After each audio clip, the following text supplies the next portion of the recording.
大家好，这节课呢，我来教大家一幅雪景的梅花应该如何画。那么其实雪景这个题材的话呢，呃，今天讲的内容的话呢，是可以适用于其他的一些花卉甚至蔬果都是适用的。就是说可以，只不过给它加上一些雪嘛，加上一些雪而已。那么在加雪之前，它的一些画法是和之前讲到的一些呢都是一样的。那么我们正常去画，画完之后呢，加雪的时候呢，我们再来着重去讲应该怎么去处理这个雪景的画法。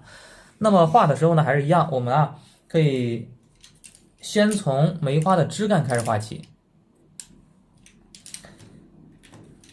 先从梅花的枝干开始画起。既然我们想要画雪景的梅花，那么我们一定要把梅花画的生动一些画的时候呢，还是要注意以上之前我们讲过的问题。那比方说梅花的枝干的话呢，主枝干比较粗，旁枝比较细画的时候呢要注意这些规律、这些特点。那么再有呢，注意我们笔上调墨的方法，就是一定要注意笔尖上调浓墨，笔肚上呢保持一定的水分永远让这支毛笔呢，让它的颜色、让它的墨色、笔尖和笔肚都不一样，随时随地产生一定的变化，出来效果它一定是生动的一定要记住这一点。那么呢，我们在画的时候，可以往上从下往上推着画，也可以呢从上往下面推着画都可以的。注意从下面，我们可以先大概上布一个局比方说我们一个枝儿从这儿长出一个粗枝上面的话呢长一些小的细枝一个整体的势呢是从这儿长的。那么再有呢，从下往上嘛，它主枝干就在下方主枝干粗一点，小枝干呢就细一点比方说我们今天从上面往下面去画，这个更加符合我们绘画的一个感受，对不对更符合感受。那么这种情况下呢，我们就可以先画小枝干，然后呢再画主枝干也是没有问题的。我们来画一下。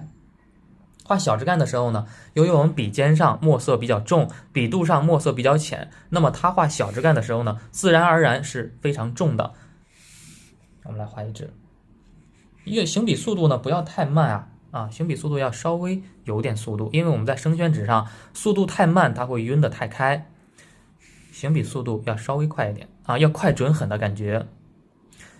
小枝干画好了，那么主枝干的话呢，我们从这儿它是长在主枝干上的呀。主枝干从这儿穿插连接上，主枝干要粗一点，甚至说呢感觉不够粗怎么办呢？稍微再补一补它都没问题稍微补上它一小笔。主枝干很粗，小枝干呢很细。那画好以上这些，我们知道梅花枝干嘛，它是要有穿插感觉的这边它有一定的穿插，分割成三角形分割成三角包的结构。包括这边呢，也可以简单穿上一支。那这个时候呢，笔上的墨色我感觉有点少了，因为我想画一些小枝干，一些旁枝，从这儿再长一些小枝干。那么再长小枝干的时候我们要注意，画木本花卉的时候呢，它有一个总体的一个特点，就是说往往画粗的线条的时候呢，墨色会稍微浅一点；画这种细的线条的时候呢，墨色稍微重一点。那其实我们是遵循这个规律的，这边墨色重，这边的墨色呢，看是不是稍微要浅一些呢？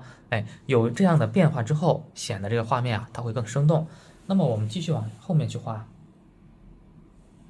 这儿的话呢，我还想再加上一支小的旁枝，这儿呢再加一支小的旁枝，还是不断的在分割这种三角形的一个穿插。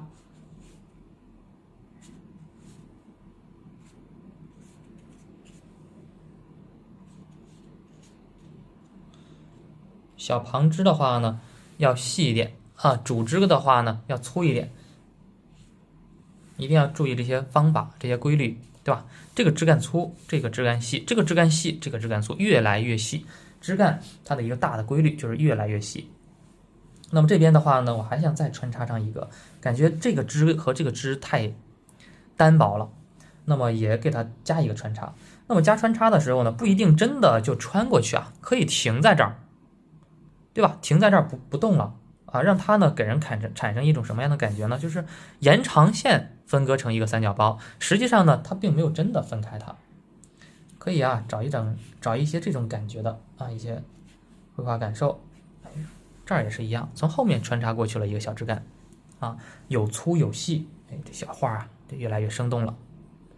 我们继续往下画，旁边这儿呢，我们呀还可以再加上一个小枝儿，啊，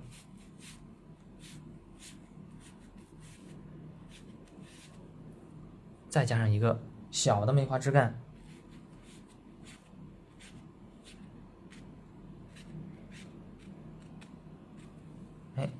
这是一个粗的，一个大的，这边的话呢，又来了一个小的，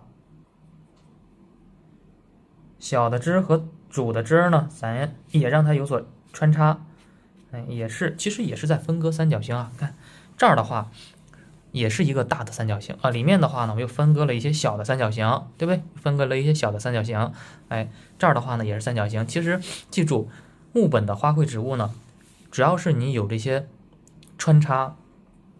有这些穿插的感受，那么枝干的话呢，通常情况下会非常的漂亮。再有一种啊，穿插的时候我再来强调一下，穿插的时候呢，大家要记住一点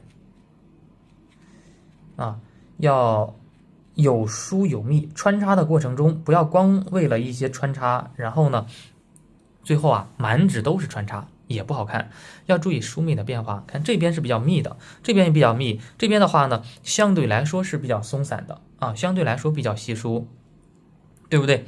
那么它枝干上是有一定的稀疏变化的。那这种情况下，这种状态下，我们是可以有2种解决办法的。就是说画花的时候我们可以呢这边画的花多，这边画的花多，和枝干作为一个呼应关系，对吧？枝干多，我们花就开得多。那还有一种情况呢，就是说稀疏的地方，我们反而画的花朵比较多，然后这些枝干比较多的地方呢，我们反而画上一些小花苞，给人一种什么感觉呢？就是这个花呀已经开得很茂盛了，然后这些新长出来的枝儿呢，全是花苞的状态，还没盛开的状态，那也是可以的。我们国画讲究阴阳变化，就是说我这幅作品我这样画可以，那么我下一幅同样的构图，我可以画出不同的花样来。这是咱国画的魅力，对不对？不是那种生硬的、机械的必须要这样画或者必须要那样画。那么呢，不要那样去学的要灵活一些。包括大家根据我现在讲的这些方法讲的这些规律，对不对？大家呢是可以自行的去安排，自行的去创作的。那我们今天的话呢，来画一幅粉色的梅花，它的一个雪景的画法。那么我们可以用到的颜色呢，第一用太白颜色，第二的话呢，我们可以用一个曙红色，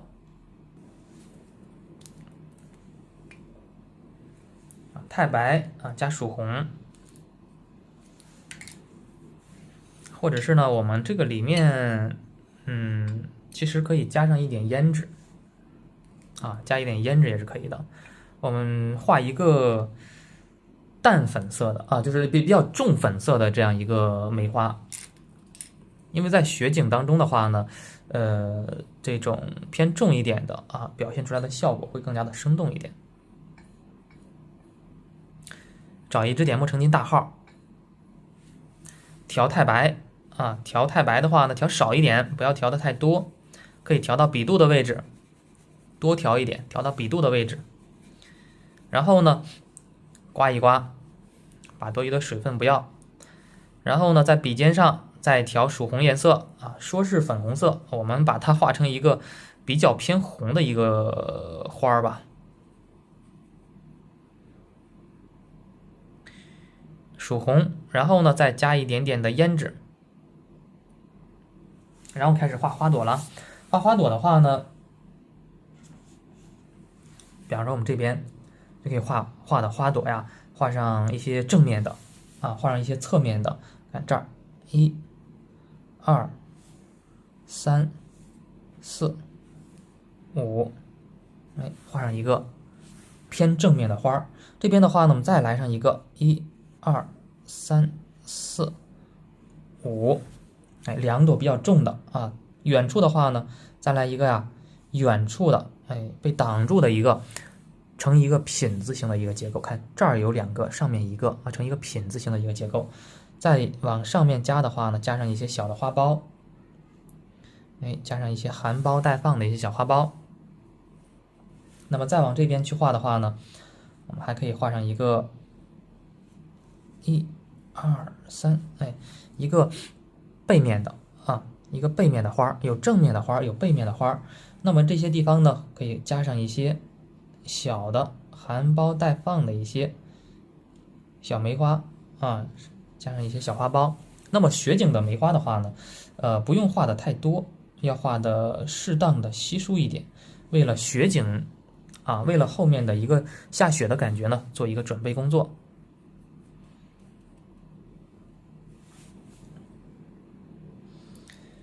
这边我们也是一样，画上一个侧面的，这边我们也加上一些小花苞，对吧？一些缝隙的地方嘛，像我们流都流出来了，那么不要放过它，空隙的地方填补上一些小花苞。来点太白色，来点曙红，来一点胭脂。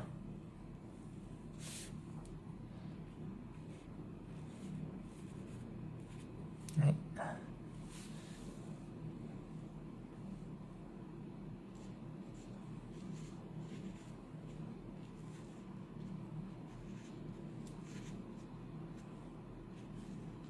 加上它的一些花苞的形态，那我们这边是不是很密集啊？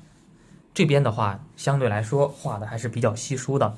哎，虽然说啊，我们枝干比较多，但是我们在处理花的时候呢，运用了一个反向的这样一个处理手法。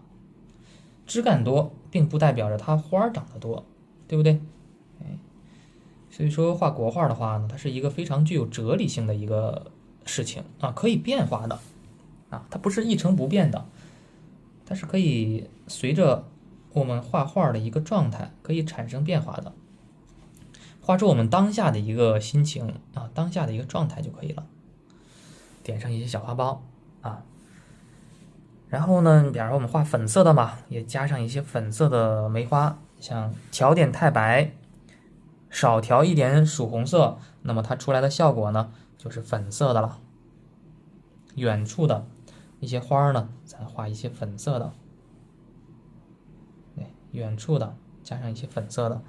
加粉花的时候呢，其实是在找变化，这些更加密集的地方，我们想让它变得更加密集的地方，那么我们通过添加这些粉花，那么呢会让这个局部变得更加密集，就是疏密要拉开差距，密的地方更密，稀疏的地方呢让它更加的稀疏一些。哎，这儿我还想让它这两组啊连在一起，觉得更好看一些，那么呢我就连起来。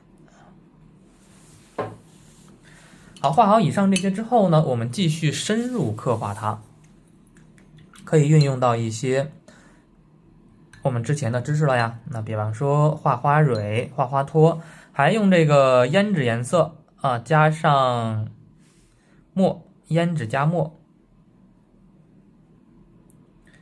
画出它的这些花蕊以及花托。花蕊和花托啊，画法还是一样。中间是这个雌蕊啊，周围的话呢是一些雄蕊啊，点出它来。这边也是一样，把它的花托给它加一加。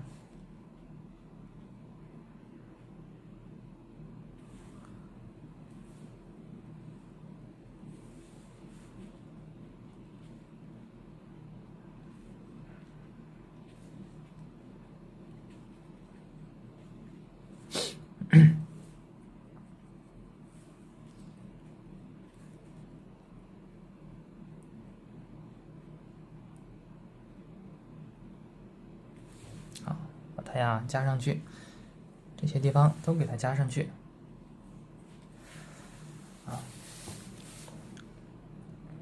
这幅作品当中的话呢，其实我们画的大部分情况呢是这个花蕊啊，大部分情况呢是花托比较多，然后呢这种盛开的花比较少啊，也是体现了这种寒冬的这样一个季节，非常冷的一个感受啊，花都开的比较少了，对不对？大多呢还是这种花苞的一个状态。看能加花苞的咱就加花苞，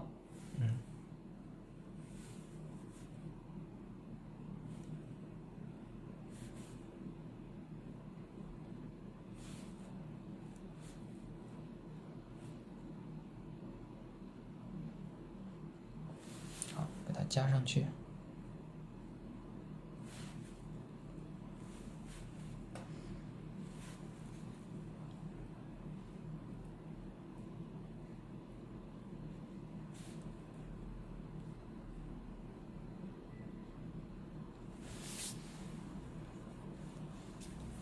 这些地方也是一样，该添加的添加它一下。那么画的时候呢，要注意，用笔啊，要具有稍微的连贯性啊，不要像写楷书一样，有时候呢画花托要像写行书一样去写它。要是真正的写出来，就是怎么才能锻炼自己画画的时候有写的能力呢？有写的感觉呢？其实就是要分开练习局部。当你把局部练会了之后啊，当你把局部练得很准了之后，那么你画的时候呢，你不用去考虑它应该怎么画。那么你画的时候，仅仅需要考虑到我这样画好不好看啊？我用什么样的画法啊？我画白眉还是红眉？我画粉色的还是怎么样的啊？就不需要考虑那些细节了。如果说你一些细节没学到位，那么直接画成幅的，就是这儿也不懂啊，那儿也感觉不会，那么这种情况下你就会犹豫啊，一犹豫的话呢，就不够肯定了用笔啊，当然自然而然书写的感觉的话呢，也就不存在了。就像我们写字儿，我们写字儿的时候呢，并不需要去考虑一个字儿的结构，也不需要考虑这通篇文章的一个气势怎么样的，是很自然的去写的。所以说画画嘛，要具有书写性啊。它的一个书写性呢，第一是用笔，国画当中讲的书写性的用笔方法，古法用笔。第二点呢，其实就是这种书写的感觉，书写的感情是很自然的去画的，而不是说刻意的去描摹的一幅画啊，要找到这种感受。好，那么这样的话，这个梅花嘛，我们就完成了，是吗？我们提上字儿就能算一幅完整的作品。当然我说了嘛，我今天要讲雪景。那雪景怎么画呢？雪景啊有两种画法啊，甚至说不仅两种画法，有很多种画法。那么今天的话呢，我教大家一种相对来说啊比较简单一点的，好吧？比较简单一些的，我们可以先从简单的入手，先练。那画的时候呢，我们可以这个时候要晾干。一定要等它晾干，或者是呢，可以给它加速一下，比方说用一些吹风机把它吹干。那我们可以用一个小吹风机啊，把它彻底的吹干，一定要彻底的吹干啊！画雪景一定要把它吹干才行。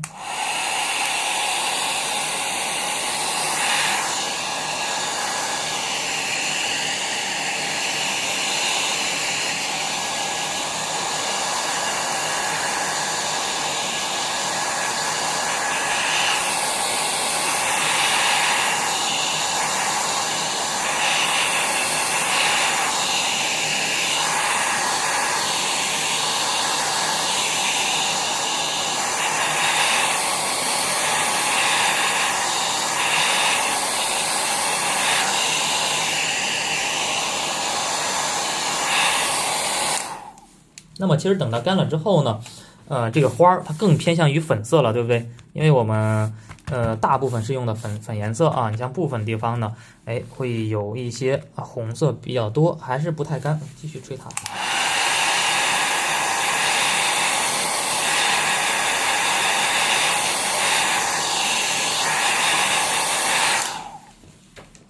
就是为啥要把它吹干呢？因为吹干之后，它再上其他颜色，它不会晕开。现在直接上湿的时候，你直接把它画其他的墨色也好，颜色也好，它这个红色会带跑偏啊，会带走。这种情况下呢，我们需要把它吹干。吹干之后啊，它这个颜色已经粘住这个纸面了。那这种情况，我们再去画一些其他墨色也好啊，一些背景颜色也好啊，它就自然而然就好看了啊，就生动了。这种情况下，我们可以调一个颜色，第一呢，可以用墨色去画这个背景啊。再有呢，我们想把它画得更加好看一点的话呢，就可以调一个花青，用花青颜色加墨调成一个这个雪景的这样一个状态。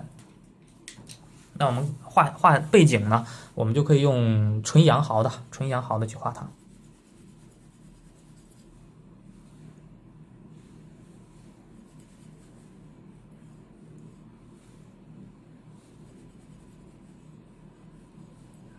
用这个纯阳毫的去画啊，纯阳毫的话呢，去调一些颜色啊，比方说花青啊，先把它调进去，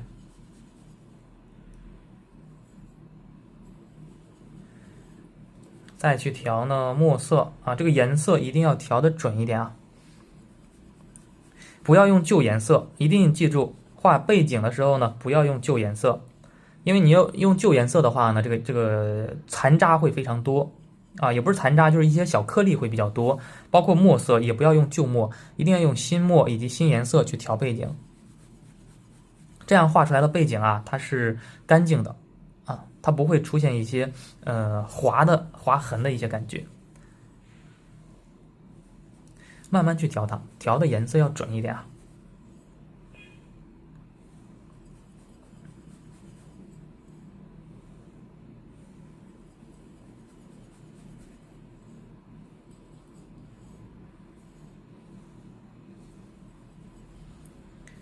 把它调成这样一个整体是墨的感觉啊，但是啊，它里面好像又带着一丝蓝气儿，或者是说呢，比方说这个颜色，其实我们可以自行搭配啊，可以再调一些什么颜色呢？比方还可以再调一些三青也是可以的，或者是呢太青蓝，哎都行，简单调一点点的话，三青。把这个颜色调得更加鲜艳一点，是吧？啊，里面呢，甚至还可以再调一点点的太青蓝啊，就是把这个颜色嘛，我们不管怎么说，把它调的灰一点，把它调的既灰，然后呢还有一个色相的一个差距，就是说它是整体是蓝色，我们不要调其他颜色啊，就整体都是蓝色，是吗？花青和太青蓝它都属于蓝，哎，调这么一个灰蓝色。好，调好以后的话呢，我们就可以开始进行上色处理了啊。上色的话呢，我们可以开始进行上色了啊。上色的话呢，我还是希望大家呢，我教大家一个比较简单的，就是说比较好上手的、比较好入手的一种画法，就是把这个毛笔呢整体再蘸湿啊。我们颜色现在很浓的颜色不要直接画上去，而是呢，大家注意啊，是笔尖上我调了大量的水分，最好的是呢，先把这个画面先慢慢的打湿它，对吧？不是直接上的颜色啊，是先把这个画面呢简单的进行一个打湿处理。甚至说有时候我们可以进行一些喷壶，用喷壶去处理它啊。当然喷壶就麻烦一些，我们直接用颜色来画啊，一点一点蹭它啊，不是说一大笔摁下去直接就糊上面了，是一点一点的这样像轻轻的浮动纸面一样，轻轻的把它画上去啊。现在用的主要是水，颜色其实非常浅，颜色非常淡。那么画的时候呢，有些地方留出一些白，有些地方呢画的颜色比较重啊，有白的，有些地方颜色比较重的，画面嘛显得就更加有变化了。能避开这些花朵我们就避开，避不开的地方呢也无所谓。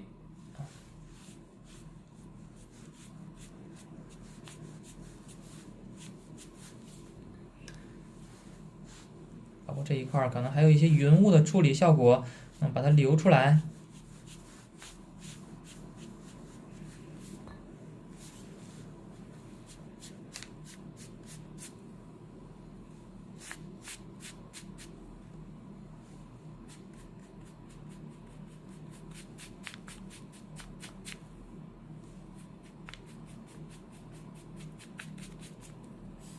注意涂这个的话呢，不要把它涂得太满啊，要把它怎么办呢？要把它留有一些空白。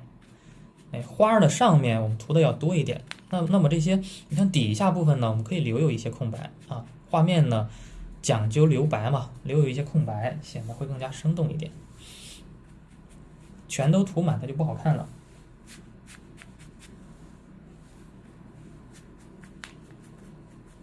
哎，不断的是笔尖上在调水分，没有在调颜色的，笔尖上一直在加水的。这样的话，其实它笔肚上的颜色是重的，想要重色的话呢，我们就用笔肚去画；想要浅色的地方呢，我们就用笔尖去画它。这样不断的去这样画它，不断的笔尖上在调水，是不是？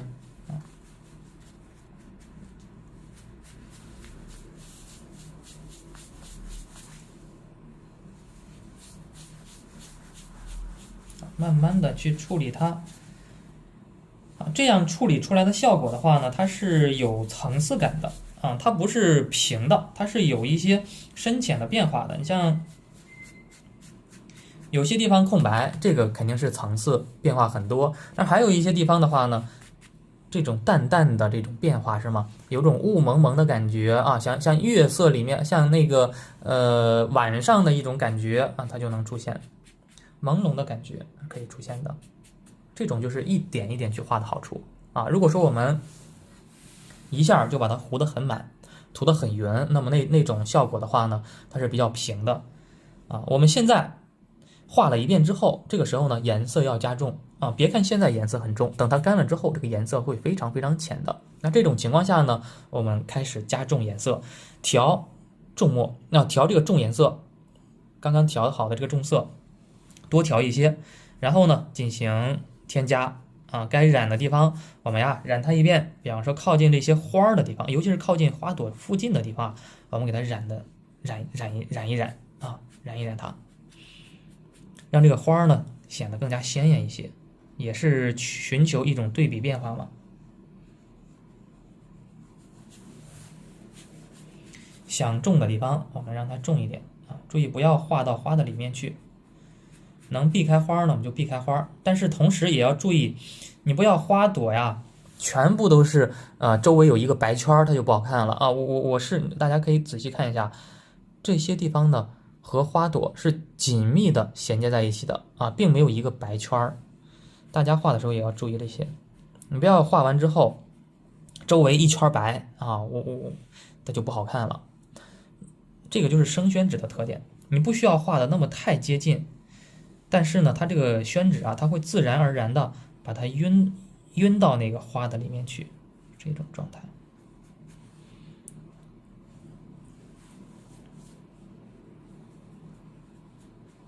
好，那么画好颜色之后呢，我们继续往下画，对不对？继续画哪儿呢？继续给它呀，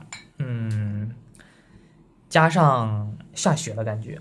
啊，现在的话呢，其实我们看画面，它是没有一种雪的感觉的啊。可以这个颜色里面再调点墨，让它该重的地方再重一点，感觉还是有点浅，这个地方可以再重一点。它只是一个雪景啊，它只是一个夜色的感觉，但是还没有下雪的感觉呢。下雪的感觉怎么出现呢？我们可以运用太白去甩出这个雪景的感受。那么在画太白之前呢，我们需要对画面呀进行简单的处理。我们可以用平常画废的一些宣纸，把这个水分吸干。一定要注意啊，这个环节很关键，把这个宣纸啊把它吸干一点，不要让它水分太大，因为我们刷了2遍水，宣纸上的水分现在非常饱和，把它吸干一点，多余的水分我们给它吸掉。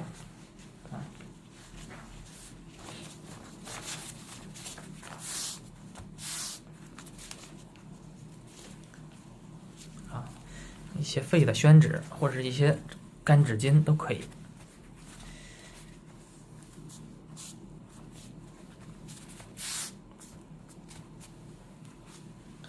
吸干之后呢，我们就开始调一个太白颜色了，调一个非常浓的一个太白色。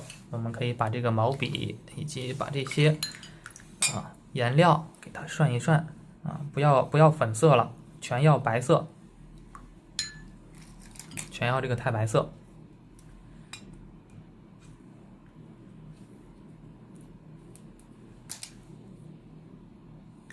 然后呢，调一个非常浓的一个太白颜色，我们看一下，啊，非常浓的一个太白色。然后呢，开始甩这个太白点儿，大家注意啊，开始甩这个太白点儿。甩的时候呢，看我的一个手啊，就是说把这个食指抬起来，然后呢，轻轻的啊，轻轻的、快速的拍击这个毛笔啊，快速拍击这支毛笔，它自然而然的这些白点呢，会自然的洒落到纸面当中啊，还是自然的拍击这个。水分大小要控制好，不要让它太多水分啊，大概调成一个比牛奶稍微稠一点的一个太白就可以了。那甩白点大家要注意，不是随便乱甩的。大家有没有发现我甩的一些规律呢？我甩的地方都是什么地方呢？哎，大家可以进行思考一下啊，是不是我甩的地方都是花朵开的多的地方啊？对吧？这些空白的地方我反而甩的很少，像这些地方我反而甩的这个白点很少，只有是这些花瓣啊、花朵周围啊甩的比较多，甚至花朵上面甩的很多。那这些空白的地方我基本上是没怎么动啊，包括这边也是一样，这边我们多甩一些，但是啊，你说这边我要甩吗？甩一点点可以，但是不要甩太多。这个也是在增加画面的一个聚散感。就让它密的地方更加密集一些，对吧？很密集的地方，加上太白之后，让它更加密集一点；稀疏的地方，让它更加稀疏一些，不甩点啊，不断的反复的强化这种聚散变化，画面的话呢，就会越来越生动了。好，甩完之后的话呢，我们还可以再进行加工，再进行这个深入的刻画。画到现在啊，其实大家可以感受到画面呢是有了血的存在，那么还能怎么继续深入呢？再继续深入呢，就可以把这些枝干给它加一加，用一个比较浓的太白啊，这些枝干上面用这个白色呀给它覆盖上一层血，哎，盖的时候呢要注意啊，有些地方血大，血比较厚，有些地方呢血比较薄、比较浅，是吗？哎。注意啊，只有枝干的上方有这个，枝干的下面你千万不要画血啊，那就不对了。小枝干的话呢，它就比较小一点，这个白点啊，小枝干有时候可以忽略不画，或者简单的加上那么一点点就可以了。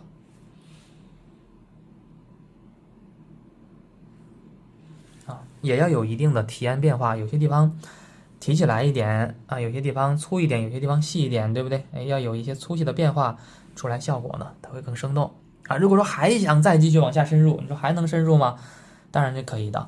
像这些，花朵的上面啊，也可以啊，用这个太白，哎，去提它一下。这些地方都用太白呢，去提它一下啊，不要提满它呀。注意提的时候呢，不是把这个圈儿，把一整圈都把它画上去，就是个别的地方。你比方说这朵花最顶上，我画上一些太白，这边也是一样，最顶上画上那么一点太白就够了，不要加太多。加太多呢，这个花给人感觉会摇摇欲坠的感觉啊，有那么一点点，刚刚落到画面上的感觉，刚刚落到这个花瓣上的感觉，显得就比较生动一些了。好，那么这样的话，这幅梅花作品嘛，画到这儿啊，就真是可以结束了。再提上字，那题字的话呢，我们就可以，等它干完之后呢再提。题字可以选择题在这边，或者是呢题在这儿啊，这个角度这个位置是更加好的一个位置啊。我们可以等它干啊，干的过程呢，我们可以用吹风机啊，继续把它吹干，对不对？可以再用吹风机把它吹干。我们给它提个字，那干了之后的话呢，这个颜色它会变浅一些，对不对？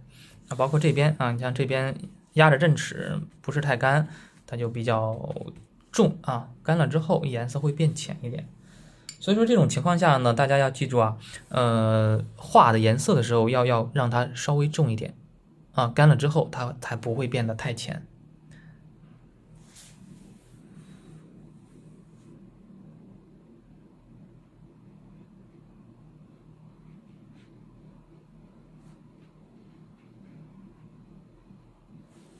含香。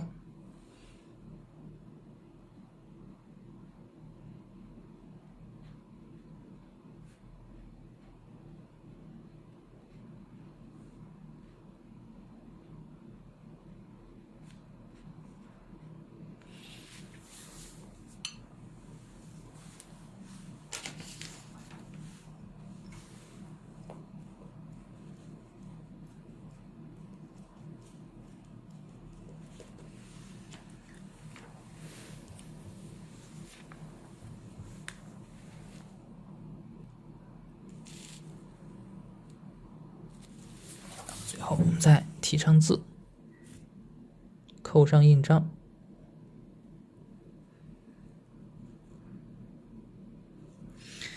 好，这样一幅雪景啊，我们就完成了啊。当然，这个雪景的话呢，我还是再重复一下，就是说大家运用这种画雪的方法，其实呢可以画任何的作品啊，就是把这个背景啊刷一刷，刷完之后呢，点上一些白色是吗？甩上一些白点，很自然的它就呈现出这种雪景的美，包括一些比方说山水当中，对吧？也有些时候呢，也会用这种甩点的这种甩白点的手法，那么出现一些雪景的效果啊，就是非常实用的一些手法。包括一些雪竹啊，竹子也可以这样画啊。当然，雪景的画法呢，不仅有这一种画法。那么以后有机会呢，我们再讲其他一些雪景的画法。大家先掌握今天这堂课讲的这个知识点。好，我们这节课呢就讲到这里。